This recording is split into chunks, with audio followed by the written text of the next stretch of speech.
안녕하세요. 저는 이제 홍익대학교 미술사 학과에서 이제 석사 수료를 받은 이규비 학생이라고 하고요. 현재 이제 석사 학위 논문으로 이제 김근태 작가의 생애와 회화 세계에 관한 논문을 쓰고 있는 학생입니다.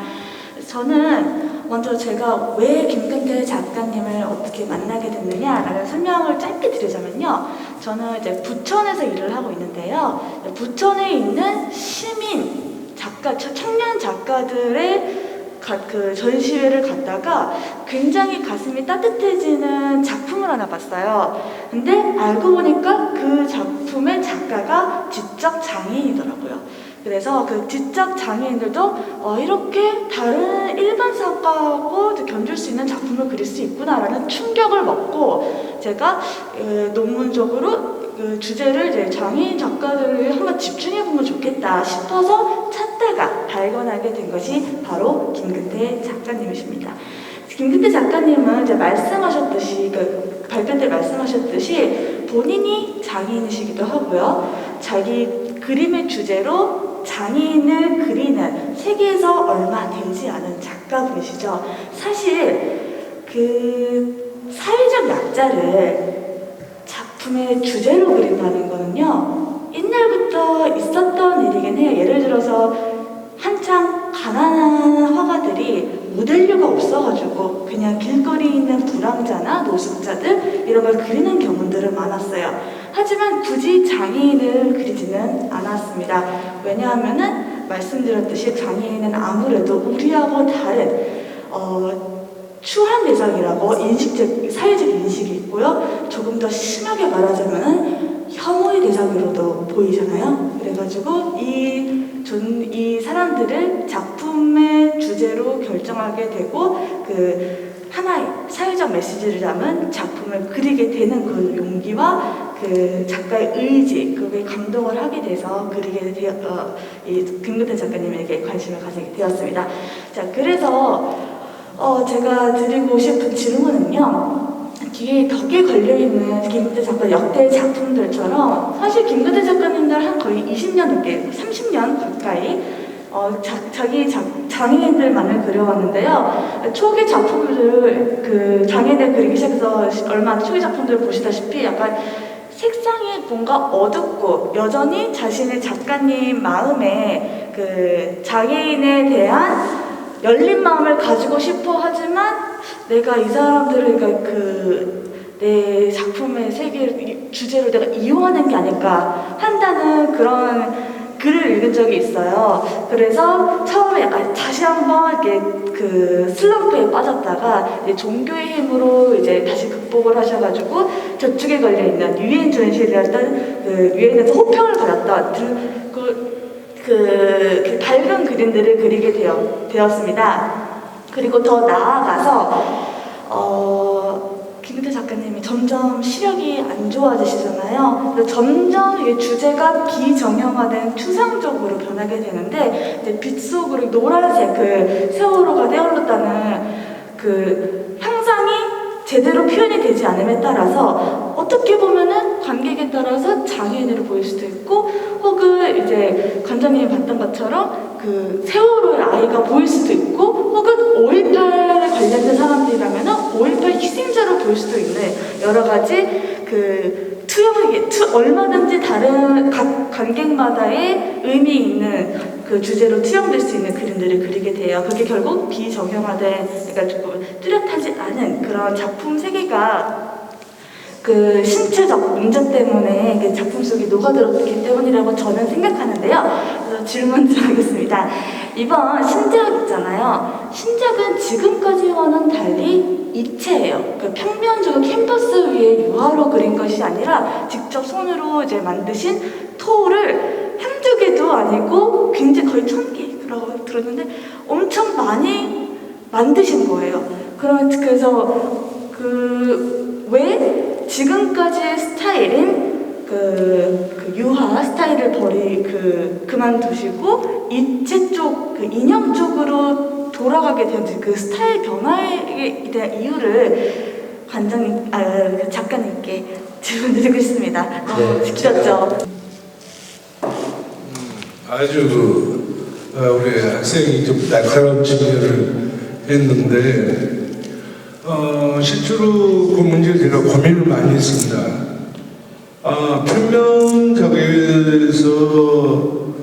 입체로 넘어가는 부분에 아주 제가 지금 조심스러운 부분이 있는데 실제로 5.18의 이 40주년을 전달하는 문제에서 실제로 제가 작품을 5.18 작품을 잘 안 해요. 왜냐면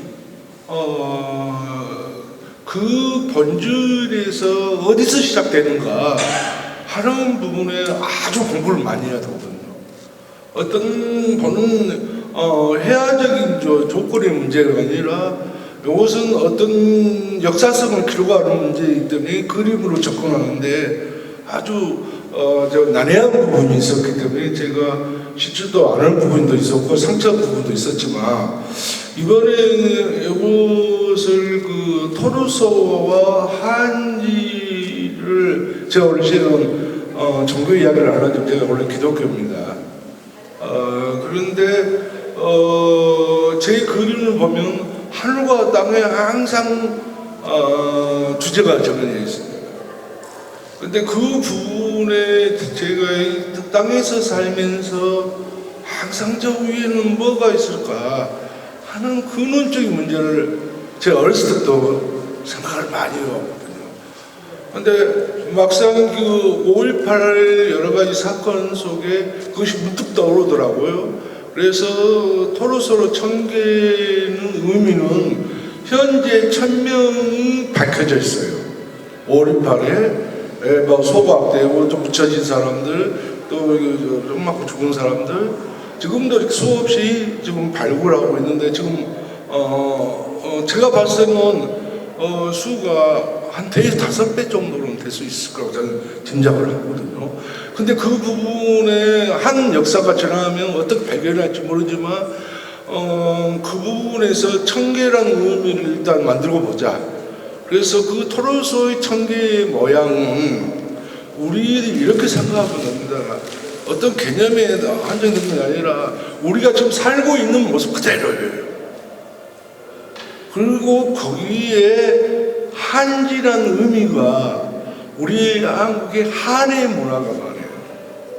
그래서 한지를 처음에 거칠게 만들어가냐, 그렇지만 이것을 아주 매끄럽게 만들어가냐, 그런 문제도 이렇게 제가 스스로 좀 고민을 많이 했던 부분인데, 일단은 회복하는 문제니까 우리한테 주는 메시지는 희망의 메시지를 준다고. 왜 실질적으로 시작할 무렵이 민주주의를 부르짖었거든요. 본 뜻은. 그러니까 한 개인의 김대중 이야기가 아니라 우리 시대에 억압된 이야기들이 너무 많았기 때문에 김대중 정치인을 통해서 분출했던 거죠. 그것을 좀 넘어서 여기에 또 표현하는 문제를 해야겠다 해서 2000개의 의미가 있었고요. 그 다음에서 조심할 부분이 영상의 미디어가 그 미디어를 설치해서 미디어 부분이 희색된 부분이 있거든요. 아주 힘들었어요. 또 거기에다 또 음악 문제가 있었거든요. 그러면 5.18의 음악을 어떻게 접근해 들어가냐. 그래서 그 문제에서 갈등이 뭐였냐면 시대적 갈등이 있었어요. 이번에 한 젊은 친구들이 했는데 어떤 부분에서 거기는 끄덕끄덕는데 소통이 안 되는 거죠. 왜냐하면 현장감이 없기 때문에 아주 에러를 받았어요. 근데 마치 그 음악하는 친구가 광주에서 직접 그 엄마 아빠의 이야기를 들고 그러한 부분들 좀 생생한 것을 많이 있다고 하더라고요. 대화를 했는데, 그런데 제가 봤을 때는 한 70% 정도는 접근해 들어갔고 그런 데서 제가 설치와 여 문제는 어서가 보지만 어느 정도 합일점이 될 수 있었구나. 그래서 앞으로 좀 치고 나갈 부분이 있다. 그래서 이렇게 작업을 했습니다. 그렇다면 이제 사실 젊은 세대들은 5.18에 대해서 모릅니다. 그러니까 알긴 알되 언제나 그 첫 시작은 교과서에서 글로 보고 시작을 했었어요. 그래서 이번 작품이 5.18의 신생아 현장을 경험하신 작가님과 5.18을 이제 후에 알았지만 이제부터 알게 된 젊은 세대들의 합일적이라고 생각을 하면 될까요? 앞으로 이제 그 세대 교차의 그 작품이라고 생각을 해도 되는 걸까요? 세대 합일.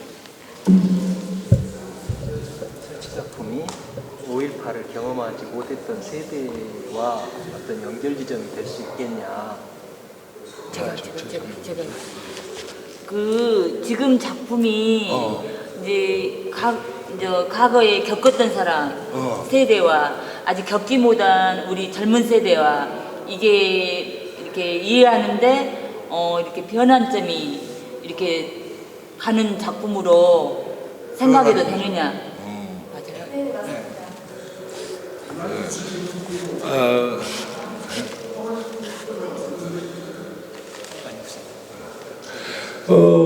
아주 좋은 질문이거든요.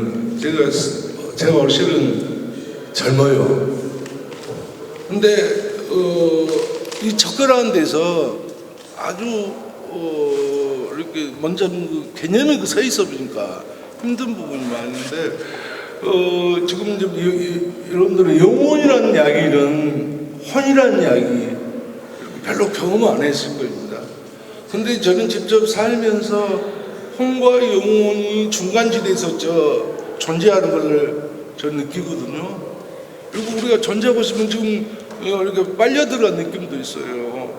이제 그런 것들은 어떻게 표현을 할 수는 없지만 제 그림에 표현을 하려고 엄청난 노력으로 이번에 한 200점을 이렇게 대응을 붙여냈는데 어디에다 붙여도 이것은 자유스러워진 거예요. 제가 어떻게 봐도는 사인을 해놓은 부분이 사인에 어떤 관계없이 어디다 놔둬도 맞거든요. 그것은 이제 제가 본 그 안에 무엇이 기법을 집어넣냐면요. 한지를 넣기 전에 그 전에 아주 니어트하게 그려요, 그림을. 근데 니어트하게 그린 다음에 한번 안개 속에 쫙 쳐서버려요. 그러면 얼마나 아깝겠어요. 그 특히 하나인데 무슨 이야기지만 우리 와이프가 꽂힌 거 말해요. 왜냐하면 그림을 경제적인 문제가 있기 때문에 그림을 그러면 누가 사냐 이거죠. 사실적 묘사와 모든 좀 이쁘게 그려야지 상한다는 거죠. 이해는 충분히 되지만 그러나 내가 그리고자 하는 것들을 도달하기 위해서는 그런 것까지 다 극복을 해야 되거든요. 근데 이 작품이 그런 과정을 수없이 인간사들을 가지고 있는 젊은 세대가 내 세대가 공존할 수 있다는 거죠. 얼마든지 공존할 수 있어요. 근데 실질적으로 지금 제가 이런 말을 하지만 문재인 정부 들어와서 인권이라는 말을 많이 써요. 그리고 대화를 많이 하고 그리고 발전에 들어가거든요. 실은 그 전에 10년의 암흑기가 있었기 때문에 표현할 수 없는 의미들이 많이 있어요. 왜? 소외가 되니까. 그러나 이번에 그 열린 거에 있어서도 제가 문제점이 참 뭐냐면 솔직히 말해서 미투 있죠? 코레라 있죠? 문제점 다 있어요. 보는 관점에서 다 다르지만 그러나 예수가 입장에 봤을 때는 실제로 보면 사회가 존재하지 못하는 거예요. 아주 어떻게 보면 아무리 인권이 좋다 해도 인권이 너무 모든 걸 잣대갔을 때 암흑시대가 되는 거예요. 우리가 시대에 살아가는데 자유를 미롭다는 거죠. 그 말만 지금 책임에 따른 자유라고 이야기하고 그것은 상투적 이야기고요. 서로 대화해서 시대관에서 계속 예술로서 접근에 들어가요. 왜 그거가 필요하냐? 감성이 있기 때문에. 감성이 존재하지 않으면 그것은 어두운 것 같은 사막의 인생을 살고. 그래서 그런 점에서 저는 이렇게 하면 소통이 가능할 수 있다. 그러면 점점 좁혀질 수가 있다.